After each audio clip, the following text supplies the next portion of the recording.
What is up, everybody? I mean, we're coming to you right at the end of this game between the Bills and the Chiefs. If you're listening to this on podcast, first of all, we appreciate you. Also, we do this. We're going to do this live next week as well after the playoff games over on YouTube. So head over to YouTube and check us out.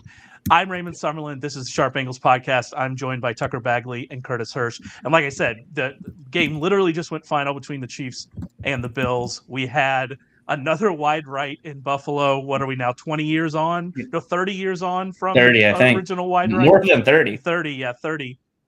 Yeah, no, definitely 30. I in my brain, the 90s were still 10 years ago. So I'm happy that I got 20 out of there instead of 30. But yeah, 30 years after wide right.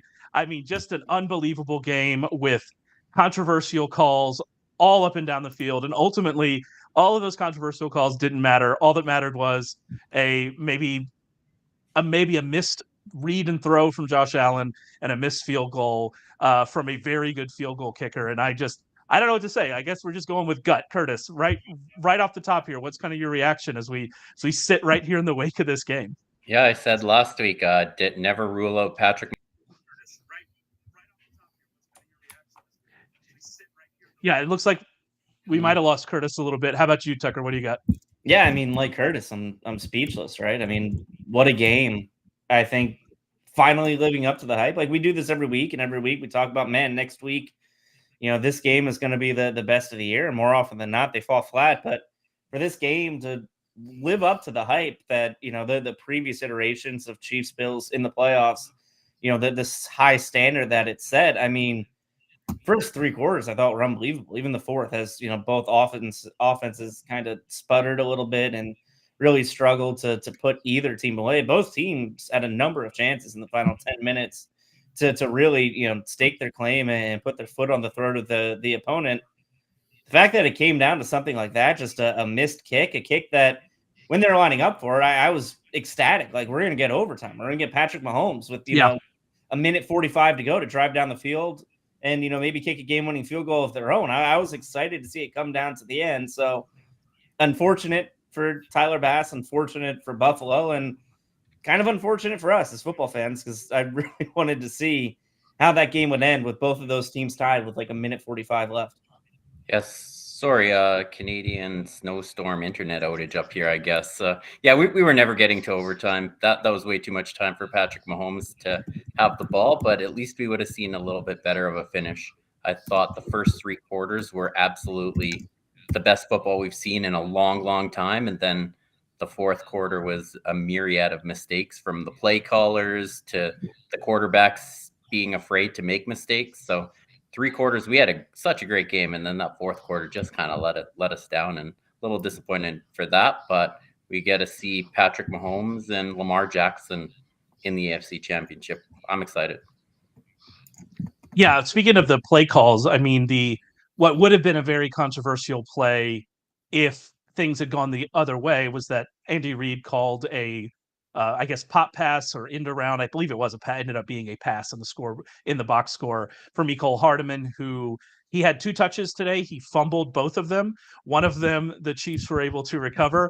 The second one went out of the end zone for a fumble, which we don't need to have that argument here. I think it's the worst rule in football. Apparently, there was some reporting. I think it was Jeremy Fowler who came out and said there's a lot of momentum to change that rule. And so hopefully we're going to see the end of that rule. But ultimately, I saw Tucker's face. I think Curtis and you and I are in the worst rule. Let's have it, Tucker. You like that rule? Yeah, I don't know why we need to give offenses do-overs if they're loose with the ball. Like, if you throw an interception in the red zone, should it not count because you did all that work to make it down the field? I don't understand why, in a league that prioritizes offense so much, the idea that you can do whatever you want with the football within a couple yards of the goal line and it be okay and you not be penalized, I think is silly. The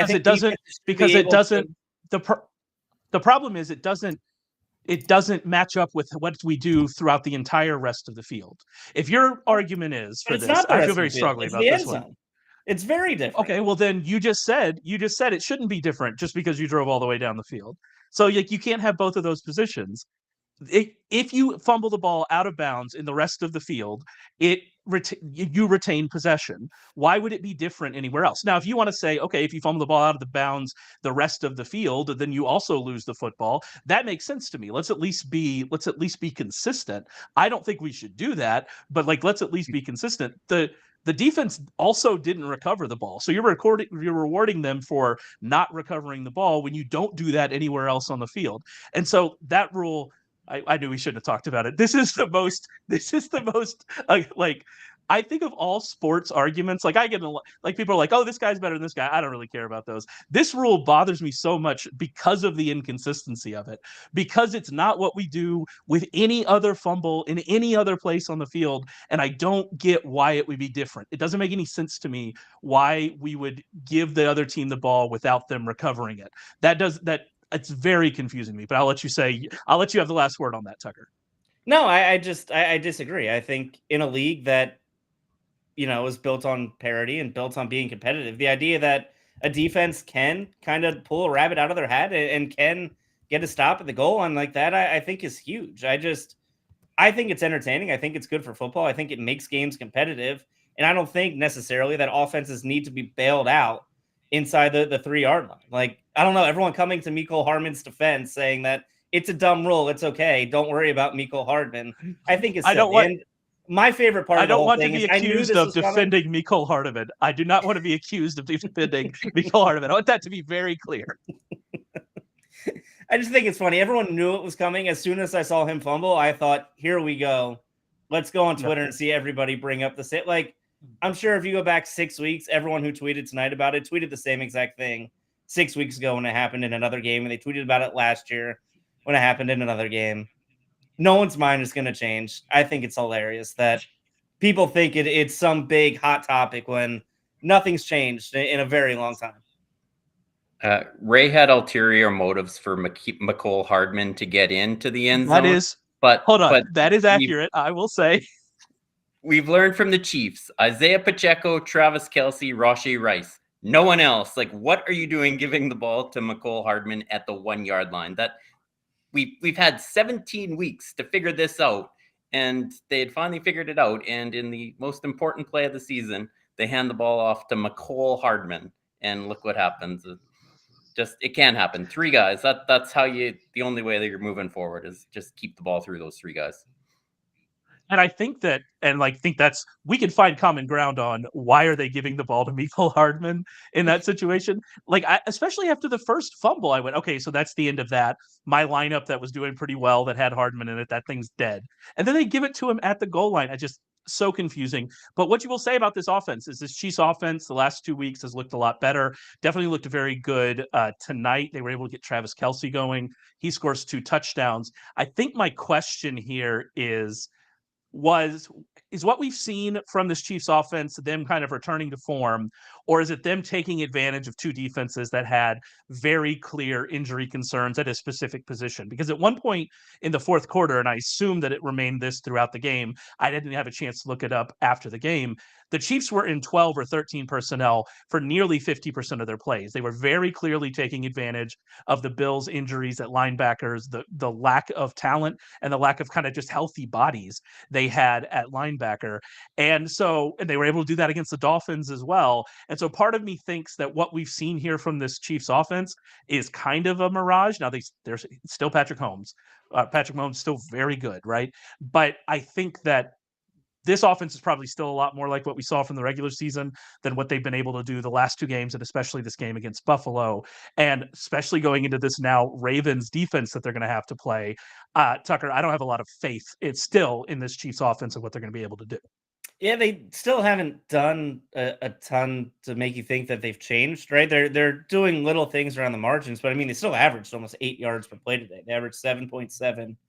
They were great play, and they only ran 47 plays on offense. Like, they had the ball for I think 22 minutes throughout the game. Like, their efficiency, I thought, was incredible. It honestly reminded me of the Super Bowl last year, where the Eagles just held the ball for so long and it didn't matter because Patrick Mahomes was scoring, on 5-play drives, moving the ball 75 yards down the field. So I do think that we have seen improvement over what they were, through spurts in the regular season. Think about how they went like a month without scoring a touchdown in the second half. They really struggled towards the end of the season to just kind of find their footing. But mean, Travis Kelce finally had a big game for the first time in a while, scored his first touchdown since week 11. Like, I think they have been preying on weaker competition, but this is an offense that a few weeks ago, I don't know if we were confident they could have done that. So I do think it's a step in the right direction, but I think heading into Baltimore against that defense is certainly a huge step up in competition than what we saw the last 2 weeks. Where are you on this Chiefs offense, Curtis? Yeah, they did exactly what they had to do. The plan was out there, and Andy Reid was smart enough to take advantage of it. But they're definitely going to have to come up with something for next week, because this isn't this isn't the Bills, this isn't the Dolphins. This is a Mike McDonald defense that gives you something different every single time you're stepping up to spike that football. So it'll be interesting. They're going to have to probably rely on Patrick Mahomes next week, and let's see what they can do. But at least their defense has been able to step up. So how many points do they really need to score next week? I don't know. 24? Can they? Yeah, Maybe. that's kind of where we are, especially after we saw the Ravens passing game struggle a little bit against the Texans. They weren't able to get the big plays. Lamar Jackson was efficient. Lamar Jackson ran for 100 yards, and their offense was fine. But we didn't see kind of like big plays and stuff out of the Ravens. So, yeah, maybe there's something there where this Chiefs offense doesn't have to be as good as maybe we think they need to be. I think that's an interesting point, Curtis. Is the line out yet? Anyone? I don't know. We didn't have a chance to look at it. Yeah, when is the last time Pat Mahomes has been more than a field goal underdog ever, if ever? We do have from producer Matt here that the Super Bowl odds coming out of this game, we got the 49ers plus 145, the Ravens plus 200, Chiefs plus 350, and the Lions plus 750. The Lions continue to get no respect heading in to San Francisco. For the Bills, I mean, we do have to talk about the Bills here. You just feel awful for Bills fans. Another, wide right. It's so tough. This team has been so good in the regular season. Real quick, from producer Matt. Thanks, Matt. Baltimore minus 3.5 next week, total 45.5. So there we are. Yeah, more than a field goal underdog as it stands right here after the game. The Bills have been so good over the last 4 regular seasons. I believe they're 48-18. I had to do the math real quick right after the game, but they're 5-4 in the playoffs. Their last 4 playoffs have now ended. A loss in Kansas City, a loss at home against the Bengals, a loss at home against Kansas City. Those are the 2 teams right in the AFC that have been there with them throughout this entire thing. And they have come up short against them for 4 playoffs in a row. And I don't know where we go from here, Tucker. Is this a bad enough situation? Is it kind of like we need to change something with McDermott? Where are we going from here with the Bills? Because it's just, again, they keep tripping over this same hurdle, and it has to be frustrating for Bills fans. Yeah, and I'm sure a lot of Bills fans aren't going to enjoy waking up tomorrow to all the wide right comparisons and headlines and memes and everything. Like that's going to be painful, but it's just a weird loss for the Bills, because I was watching, I thought Josh Allen played really well. It just, when he has a game like he did today, it just felt any 3rd and 10, he can just pick up 20 yards with his legs, no problem. And I was kind of waiting for him to make the big mistake he tends to make in games they lose, and to his credit, he didn't. He did fumble at the end, but it was a great job by Dalton Kincaid to knock the ball and the Bills to jump on it to save that possession. But just felt like they couldn't get anything going at the end and just kept tripping up. And you're right. I mean, this is now 4 years in a row where they've kind of just gotten stuck in the same spot. And even though they've had a lot of success, even though they're clearly the top of their division, with all due respect to the Dolphins,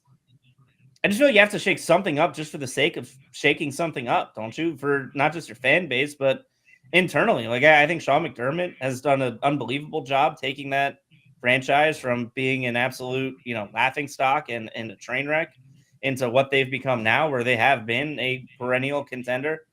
I don't know what you can do moving forward. I think you have to make some big change, and it's not going to be Josh Allen, who I think proved again today he's, top 5, top 3, top 2 quarterback in the NFL. It sucks to say, because I think if he were to be on the street, Sean McDermott would get a lot of calls about being a head coach somewhere else. But if I'm Buffalo, I think that's something I have to explore, because this is now 4 years in a row where you've kind of just gotten stuck in the same spot. And to their defense, I mean, each of these last 2 losses to the Chiefs on other days are wins. Like these were real coin flip games. Yeah. And sometimes those go against you. And that's what's the trouble with the playoffs, a single elimination tournament, is that when the coin flip goes against you, and it can a couple times in a row, that's the way it works, right? And so this team, if that overtime game in 2021 goes differently, we're viewing this current situation differently. If this game today goes differently, which it very well could have, that would go another direction as well. And so I think that like it's tough to put too much stock into this. Like it's you have to take the emotion out of it and said we keep getting there, we keep getting close. At some point we're going to break through. But I mean, 4 seasons is a long time. We're out of the kind of Josh Allen time. I it's tough, Curtis. If you believe Mike McCarthy should be replaced because he can't get it done in the playoffs, so you have to think Sean McDermott needs to be replaced. It's the same situation, except Sean McDermott's had a better quarterback and probably a more mature, ready-to-win team. So you say it's on coin flips, they still didn't get it done. And at some point in time, if you can't get it done, I don't think you should be able to just keep your job just because of it was a tough situation here, it was a tough situation there. I come up to the Sean McDermott has been so tentative all year, and then that fake punt play, like what is that call? If you're gonna just keep Josh Allen on the field, no one gets mad at you if you keep Josh Allen on the field there. Let your best player give your best player the ball and absolutely give him the chance. No one's gonna second guess if he keeps Josh Allen on the field, and then to try to fake it that way, or at least let your kicker throw the ball is he hasn't got it done. So if again, he's going to keep his job because the Bills have been good. And we'll probably be having the same conversation next year because there was a couple times in this game where Josh Allen was afraid to make the Josh Allen play because there was a potential he could turn the ball over. It has been beaten into his mind to protect the ball at all costs. Well, sometimes Josh Allen just needs to do what Josh Allen does. And if it ends up in a turnover, it ends up in a turnover, or he makes a big play. There was a couple throws in the fourth. He was just scared to turn the ball over. And I want to lean that that's from the coaching side, but it is what it is. They've had a great team, and losing to Patrick Mahomes, everyone seems to do it. So except Lamar Jackson Kind this of week. A counterpoint to that, and we actually had a comment in here from Marcus talking about the 4th down decision, which was, again, you're exactly right. They got lucky after that 4th down decision, Marcus. But I kind of mentioned this at the beginning where I said there was some weird decisions from Allen on that final drive. I believe it was Shakir he targeted in the end zone instead of taking an easier pass to Diggs. And so, like, he did also kind of try to make some Allen throws where maybe a check down would have been better there too. So yeah, it was a kind of odd mix of things, Marcus. I think you're right on that analysis, kind of what was there. And again, he ended a great game, and that's what it was. It was an absolutely great game, and hopefully we're going to get another one next week when the Chiefs go to Baltimore. The Ravens rode a big second half. They were able to pull away from the Texans. The only touchdown the Texans got was a punt return. They were able to shut down CJ Stroud, and the Ravens are headed to the AFC Championship game, as I think everybody thought they would be. I guess my question for the Ravens kind of coming out of this is, do we have any concern about kind of how the first half went? Curtis, when I'm thinking about like the first half, they only got 10 points. They was tied 10-10 after that punt return. Any concern about that, or is it just they were off a bye week? It was a little rusty. It was fine. Yeah, I'm taking that approach that the defense really didn't give up any. They gave up a field goal because the punt return isn't on the defense, and then the offense got a little more comfortable in the second half. Again, they didn't have any big plays. We've seen a lot of teams carve up that Texans defense, but maybe that's some adjustment by DeMeco Ryans not to give up the big plays since the Joe Flacco, Amari Cooper game, and maybe he actually made a really good adjustment over there. But yeah, once we saw Lamar get cooking and get moving his legs and them trusting him there, and the weather was a factor too. It's hard to play outdoors in Baltimore in the wind. So I just have so much confidence in that defense over there that they're going to be tough to beat next week, and then 2 weeks after that. Curtis is already putting them in the Super Bowl. The Ravens already putting on the Ravens at the Super Bowl. What about you, Tucker? Any worries coming out of that game, or are you still view the Ravens as the clear favorite here?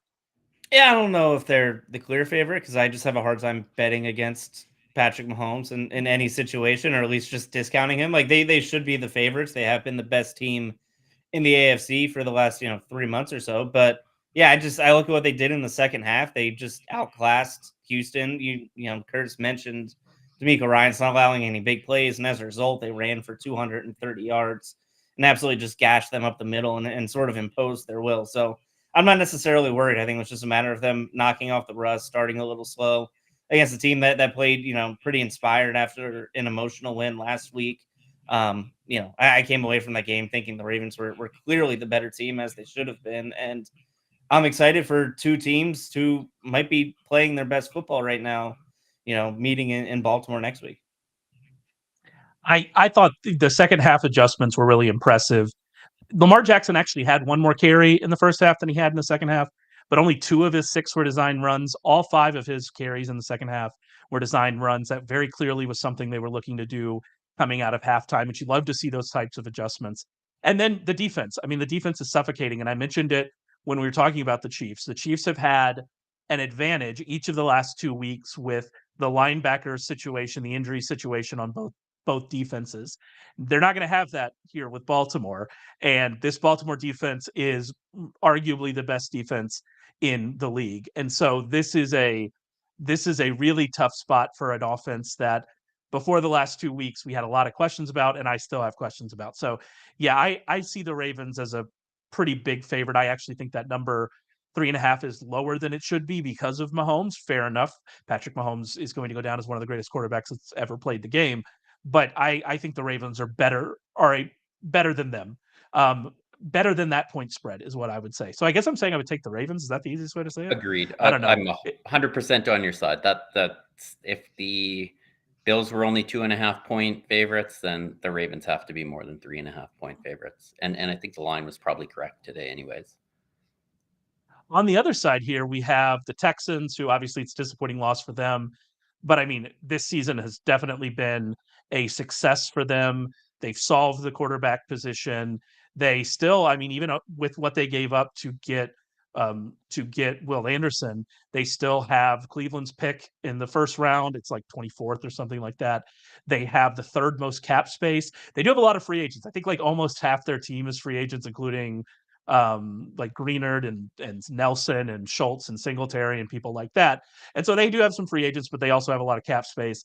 I mean, they're in a great position. Anything that you just like, if you're looking at this team and what you want them to do this offseason, Tucker, anything kind of really stick out to you that you're hoping for the Texans?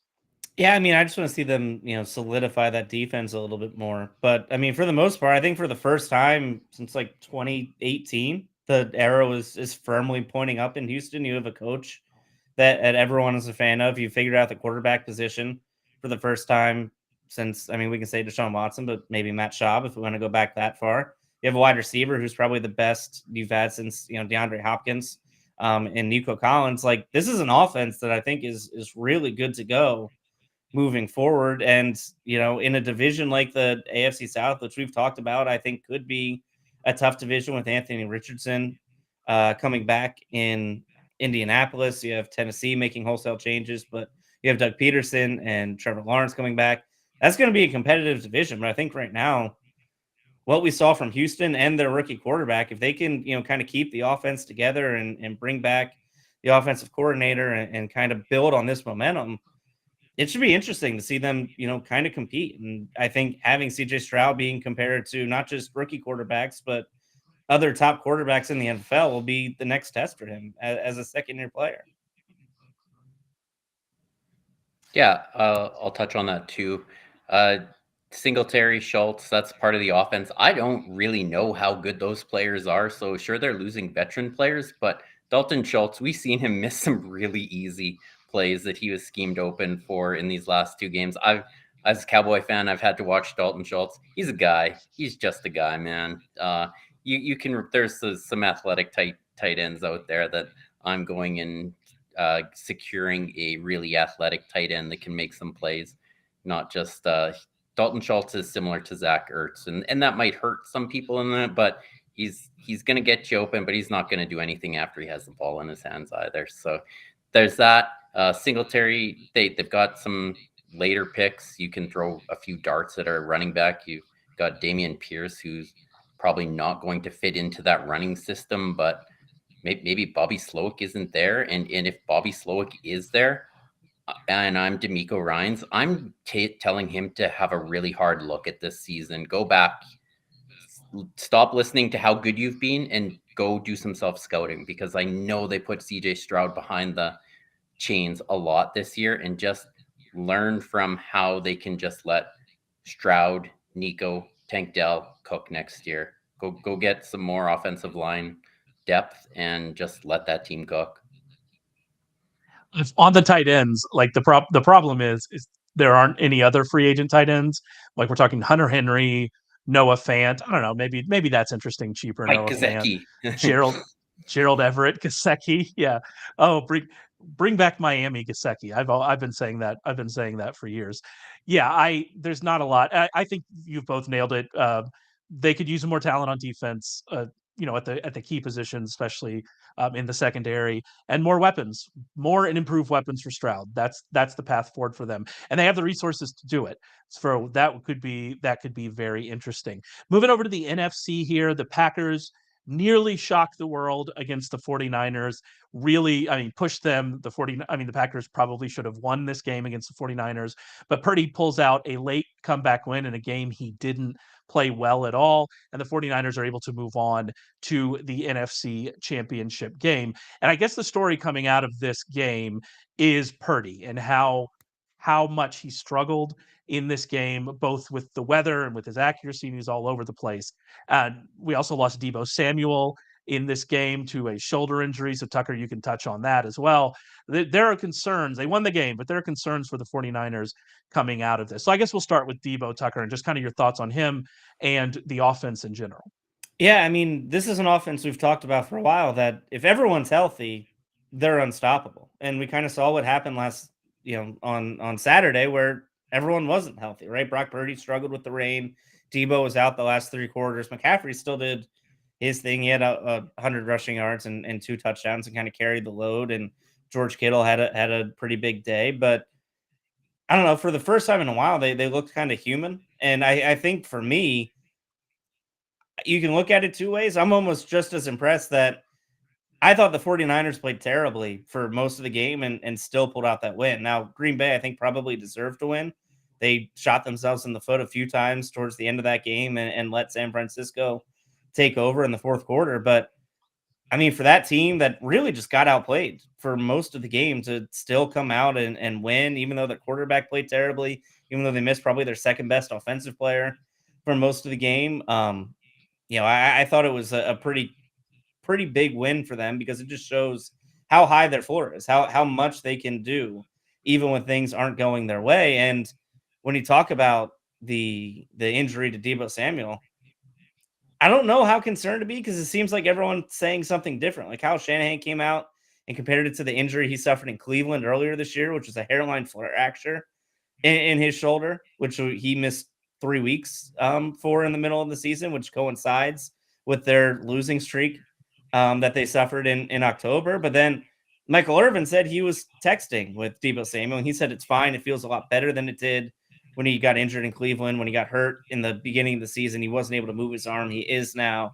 So I don't think it's as bad. I don't think it's a multi-week injury, but I do think it's something that will affect, if it doesn't affect his, activity on game day, whether or not he's active or inactive, I think it will affect his target share and just how much he's used in that offense. Because we've seen that before too with Kyle Shanahan, where if a guy is 85 to 70% and not fully healthy, they tend to pull the reins back a little bit and not necessarily use him the way they would.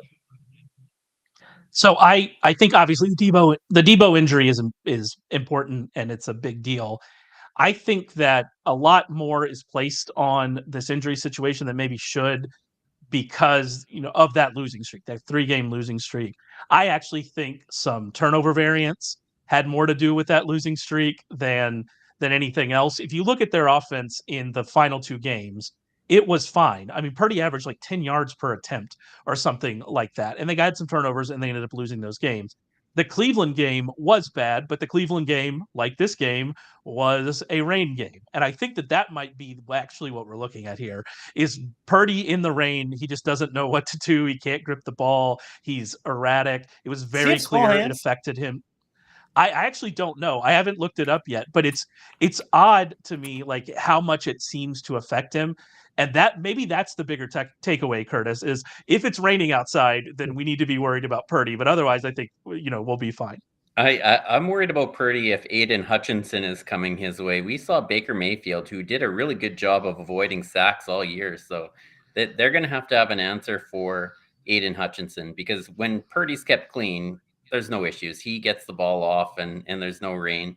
But once pressure comes, we saw it even last night. There was a couple times just inklings of pressure, and it's almost a revisiting that Baltimore game. He just made terrible decision after terrible decision with the ball, and he got away with a couple on the turnover variance last night that could have went the other way. And yeah, I think they're fortunate to win, but they still got the job done.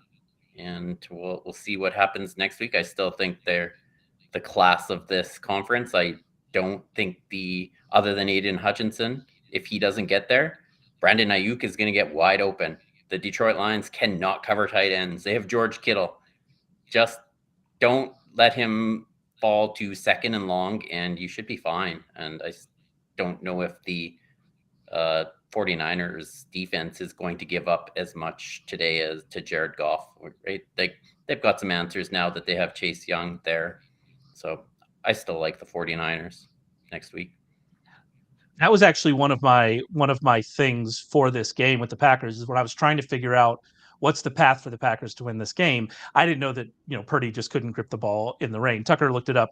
9.25 inches. That's not a 24th percentile.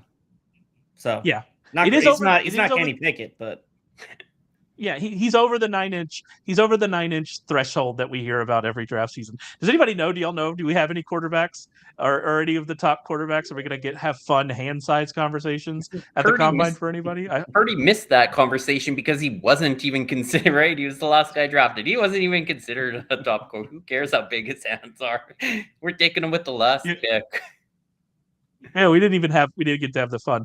But I mean, the Packers were able to get pressure. They have 43.9% pressure rate, according to True Media. And so they were able to get pressure. And like you said, that is something the Lions can do. And so the Lions were 8th in pressure without blitzing in the season. So they can get pressure. And so that is a great point, that if we're looking at that Lions game, and we'll get to the Lions here in a second, that is one thing the Lions can do. That is something we have a history of Purdy struggling against. And so maybe that's the path there for him. I guess I want to talk about the Packers before we get to the Lions and kind of that game. I do want to give the Packers their shine, because this was a very good season for them. The question I kind of put in the doc was, should the Packers look at this season as an overachievement or a missed opportunity? Because Tucker, you mentioned it, this game, the Packers had every chance to win this game. And so you might look at it as a missed opportunity. You never know when you're going to get back. I kind of view it as, hey, we did more than we expected, but it's kind of a tough situation. Where do you kind of stand on that, Tucker? Yeah, I think probably preseason, the expectations or the goal of the Packers season was, is Jordan Love the guy, right? Is Jordan Love the franchise quarterback? Do we have to think about that position now, or can we wait a decade and do it all over again like we did in 2005 and the 90s with Brett Favre? And I think the answer is yes, right? It's a resounding yes. Jordan Love is the guy. So I think from that perspective, it was a successful season. You probably did overachieve because you weren't expected to get this far and, be up against a team that's the Super Bowl favorites with about, 7 minutes to go or whatever it was. But yeah, I mean, that's going to be a hard pill to swallow, I think, if you're a Packers fan today, kind of thinking back to that game. Because you mentioned, like, there were just a number of points in that fourth quarter where they had a chance to put it away. They had a chance to really just put it out of reach, and they couldn't do it. And unfortunately, the way the Chiefs are the boogeyman for the Bills, 49ers are kind of that way for the Packers. Like, Aaron Rodgers struggled against them throughout his career. They had a lot of weird losses to the 49ers, even when they were prohibitive favorites. Think about 2 years ago in that weird 13-10 game they lost because of a blocked punt. It just, I don't know. The 49ers just have the Packers number. Even when the Packers seem to outplay them as big underdogs on the road like they were last night, they just couldn't figure it out at the end. Yeah, I mean, the first half also, I mean, they scored, I think, 6 points on 3 red zone drives in the first half. So that's another missed opportunity to put the 49ers in negative game script. So yeah, there were missed opportunities. There's no real doubt about that. And you're right that I kind of, you forget about the recent playoff history of the Packers because they've had so much success, and they've won relatively recently a Super Bowl, and there are other teams in their division that you think about a playoff disappointment more than them for sure. But yeah, the it hasn't been great in the playoffs with their expectations the last 5 years or so. And this game, they didn't have those expectations, but still to have that slip, it does hurt. But ultimately, I mean, Curtis, they're just in a great position moving forward. And ultimately, I just think this has to be seen as a good season. Yeah, absolutely. So did they let one slip last night? Absolutely. They were the better team, I think, for the whole game, and they just didn't capitalize. And that happens, and it's tough. They've got so many rookies on that team that it happens. But at one point, I was telling my wife that they're going to win this game, and then we saw what they did to Detroit on Thanksgiving. Like, they're going to end up as like two touchdown underdogs against the Ravens in the finals. Like, what?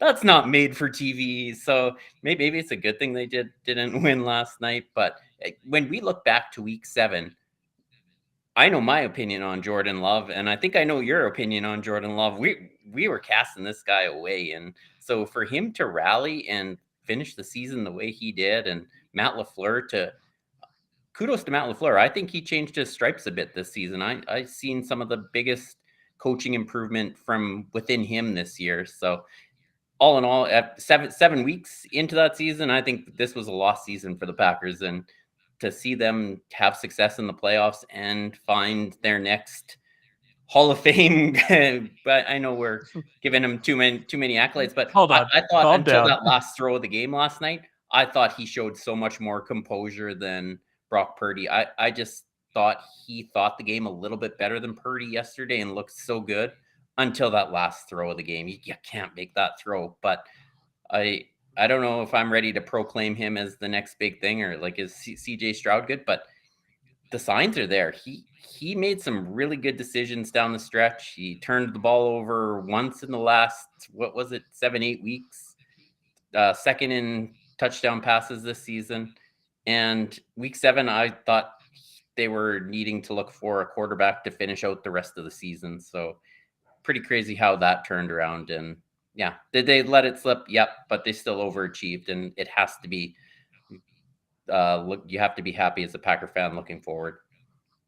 I think that you brought up Matt LaFleur is important because there was a significant, noticeable shift in the way that they ran their offense. And very clearly, they went from an offense that Jordan Love was not functioning well in and was not doing well in, really attacking deep, and not really trying to plan out deep shots and use play action to do so, just throwing the ball deep, and it was not working. And they fixed it, and Matt LaFleur changed, and they became more aggressive in the first half, and they tried to get out to leads. And I think he deserves a ton of credit. Jordan Love obviously deserves a ton of credit as well, but they figured out what worked for Love, and he was able to do it. And that's obviously a big deal. I think I saw a stat. I think this is the youngest playoff team in like 50 years or something like that. They're very young. They have young playmakers. They have a good offensive line. There are some questions on there. The offensive line isn't so young. So there are some age and free agency questions. They got a good offensive line. They need some help on defense, but yeah, they're in a really, really good spot. The final game here, the Lions, a late interception helps them hang on against the Bucs. The Bucs did make a comeback here, but the Lions are able to win. I think coming out of this game, there are a couple stories. One of them really plays into the game next week, so we'll save that one. But I think Jared Goff and what he was able to do in the fourth quarter, he was exceptional in the fourth quarter. 11 of 12 for 131 yards and a touchdown. They put the ball in his hands. He was able to make the plays that he needed to make. I think that this was a very good game for Jared Goff. I don't know if that's going to happen again as we go outside in San Francisco on the road, things that have not been great for Goff throughout his career. But I think coming out of this game, you have to feel pretty good, Tucker, about where Goff was and what he was able to do. Yeah, I mean, he looked the part of a franchise quarterback, and it's just funny for a guy who really was cast off after a rookie, and then he was viewed as, just Sean McVay's pet, and wasn't a real franchise quarterback, and then he was cast off by the Rams as just kind of salary filler, and was brought into Detroit just to be the bridge quarterback until they figured something out, and now you're one win away from the Super Bowl, and this guy, as much as anybody, is the reason for it. I just think is an incredible story, and what he did in the fourth quarter in a game where I don't know if it felt like it was slipping away. You were up, 14 with about, 6 minutes to go. And then you gave up that touchdown with under 4 to go. But I mean, for the most part, Jared Goff made the plays he had to make. He did the things he was asked to do. And they're going to be big underdogs going into San Francisco. That's not a place that has necessarily been kind to Jared Goff. And we know his splits when he's inside in Ford Field versus the road and being outside in the elements. But I mean, man, what we saw, I think, earlier today, I don't know if a lot of people expected to see Jared Goff do that. Yeah, and I actually have a tweet here from Rich Eisen, who said, "Here's a list of the quarterbacks to take two different franchises to championship games this century: Tom Brady, Peyton Manning, Brett Favre, Kurt Warner, and Jared Goff." Not a bad list to be on, Goff. And also, I mean, it's just another example of how it's just wild how well this trade worked out for both teams. Both teams probably make this trade again. The Lions are in a much better position than where they were before they made that trade. The Rams obviously won a Super Bowl, and if you win a championship, that whatever you did to get to that championship is worth it. That is obviously a very good trade for them. And so both teams are coming out of this, feeling pretty good. The other kind of part of this, and Curtis, you brought it up a little bit, the Lions defense, again, their pass defense, again, got lit up in this game by Mike Evans. Over the last 5 games the Lions have played, they've given up 411 passing yards to Nick Mullins, 345 passing yards to Dak Prescott, 396 passing yards to Nick Mullins again, 367 passing yards to Matthew Stafford, and 349 passing yards to Baker Mayfield. I know the 49ers didn't, their passing game didn't look great, but this week, I mean, the history we have of them is they can throw the ball, and this feels like a really tough ask for this Lions defense, Curtis, what we've seen from them recently. Yeah, what is Aaron Glenn's answer when he's getting interviewed for these head coaching positions? Is he hiding the stats from everybody that's interviewing him? Because this defense has just got steamrolled every game.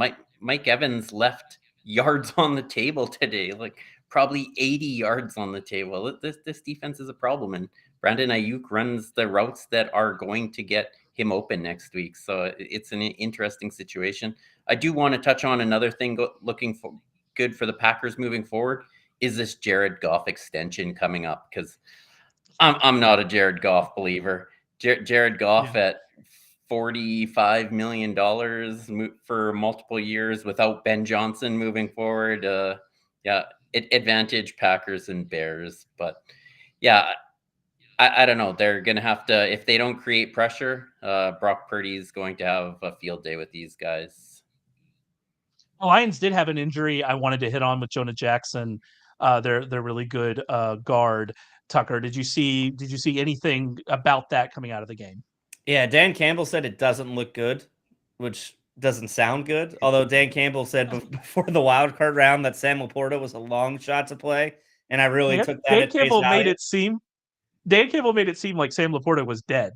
Yeah, I thought his kneecap was completely bitten off. I thought he'd come out of the locker room with nothing below his mid thigh, and sure enough, he ends up catching the touchdown to start the game, and he had another big game again today, especially in the first half. So I don't know, maybe take it at face value, but I don't know if he's going to be out there. He missed some time earlier in the season. Frank Ragnow seemed to have another injury too, but he seems to play through everything. Played through a crushed trachea like 3 years ago during the COVID season. So I don't think anything's going to keep him off the field for an NFC Championship game. So I would expect him to be out there, but Jonah Jackson, I think, is probably 50-50 at best, and that's just because I don't believe anything Dan Campbell says right now. Yeah, that would definitely be a blow to the offensive line, which is a very important part of the Lions' success. Last but not least here, talking about the Bucs, another season that was unexpected for them to be in this position. Another, I think, what has to be viewed as a successful season.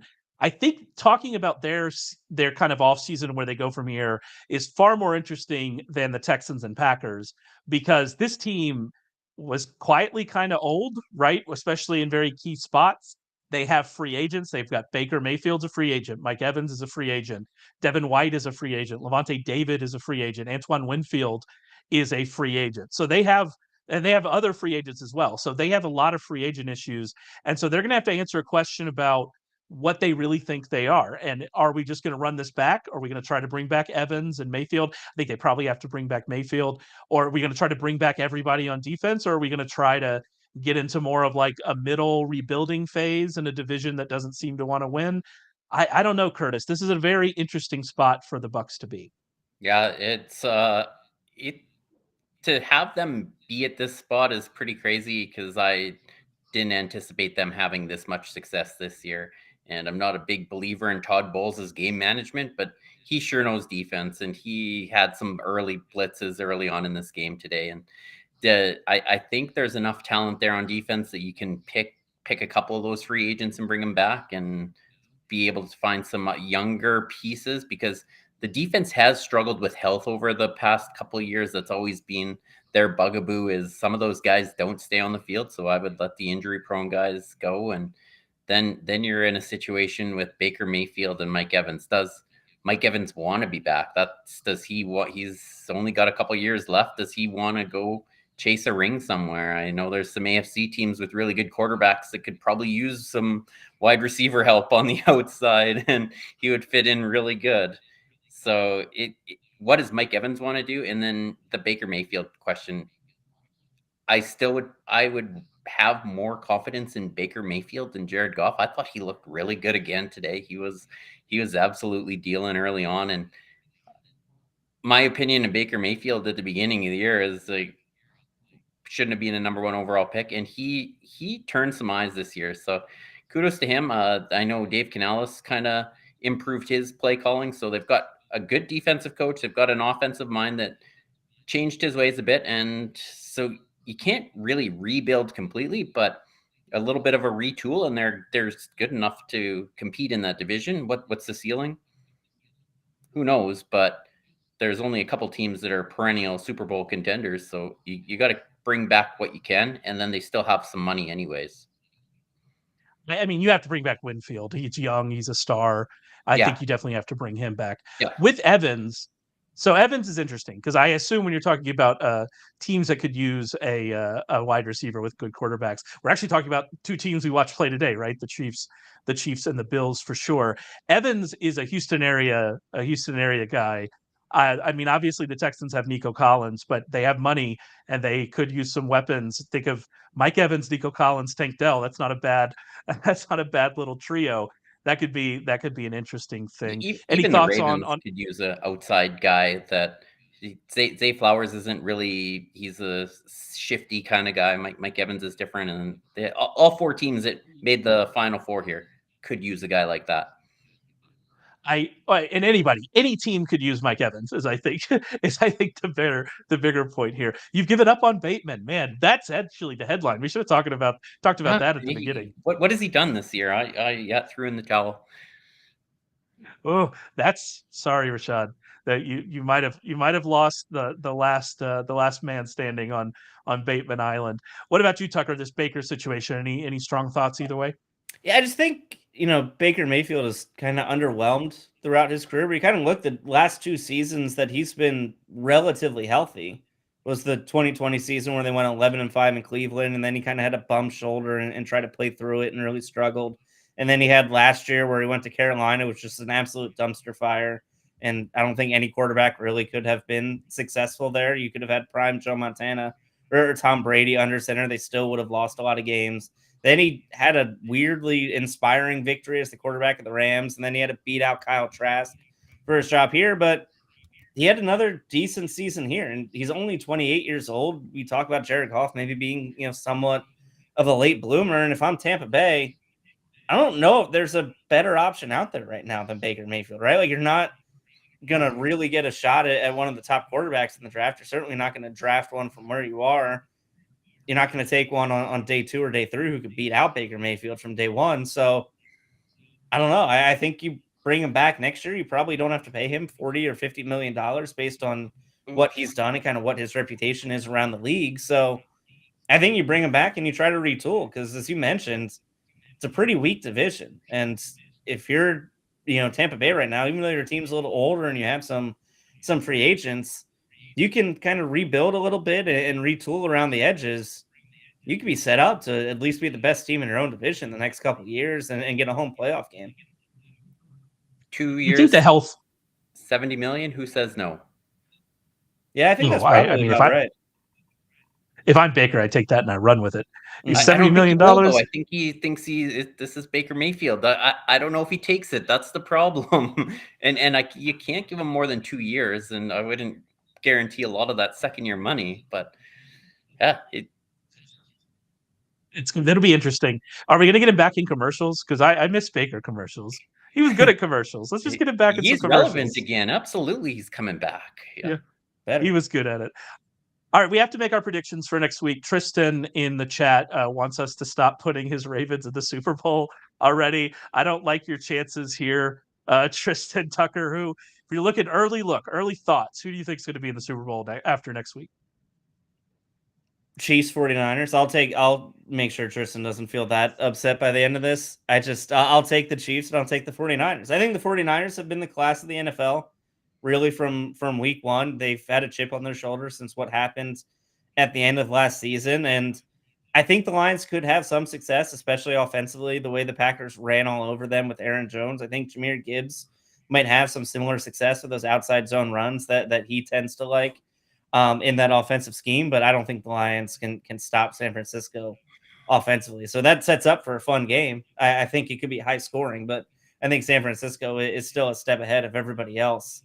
And Ravens Chiefs, I think the Ravens are a better, more well-rounded team, 100%. But I just feel weird betting against Patrick Mahomes. I know he hasn't been the same guy. I know this offense doesn't have the same weapons. I know I'm talking myself into Rashee Rice being the next great wide receiver, even though we had 40 yards today. But it felt like he was really impactful. I think the Ravens should be favored. They are favored by 3.5. I just think it feels like one of those games where if the Chiefs win, everyone goes, oh my God, can you believe Patrick Mahomes did it again? Maybe stop doubting him. Maybe stop doubting this guy. And as Matt put in the chat here, plus 220 for Chiefs 49ers Super Bowl. I'll take that. What about you, Curtis? Who you got? Yeah, I'm not picking a team in that one. I'm an ultimate Pat Mahomes fanboy. He's been in the Super Bowl how many times? In the one, he kind of got jobbed on a call against Tom Brady that he didn't. So he's lost one game to Joe Burrow that I can count as a loss. And I do believe in Mike McDonald though, so that's going to be a great game. I'm excited for that, but I do think the Ravens should probably be 5 or 6 point favorites because they are the better team. But again, the conversation we had when you bet on the Eagles against Pat Mahomes. Just don't ever bet against Pat Mahomes. If we've learned one thing in our life, don't ever bet against Patrick Mahomes, even though it worked out for you that day. It shouldn't have. And yeah, I was going to say. I don't think the last good Eagles win. I don't think very highly of this Lions team, and I think the 49ers, with or without Debo, are on their way to the Super Bowl, and hopefully they don't win in the Super Bowl. Wait, was that not the last Eagles win? It was the Bills game after that? No, they beat the Bills the next week, and then I don't remember what happened after that. And then they beat the Giants one time as well. They're still 10-1 in my head. They're still 10-1, and we're still a month away from Christmas. So it's all been blocked out. It's all been blocked out for Tucker. The exact odds here: Ravens 49ers plus 110, Chiefs 49ers plus 220, Ravens Lions plus 450, Chiefs Lions plus 750. That Chiefs Lions, that would be a wild outcome. Absolutely wild outcome. We've got Chiefs Lions. I mean, I think we're pretty clear where I am there. Ravens 49ers. I've been thinking that was going to be where we go for. I think that the Ravens and 49ers have for the entire season been the two clearly best teams. And so I hope that that's what we end up with because I think they are the best teams. And I like to see a rematch of that. Well, that's it for us. We'll be back next week again to recap after the championship games, whatever happens in those games. When the Lions and Chiefs win and we end up with a wild ending, we'll be there to talk about it. Make sure you head over to our YouTube channel and subscribe so you get notified when we go live. Head over to sharpfootballanalysis.com. I have a ton of content this week coming out, and we'll be back to talk with you next week.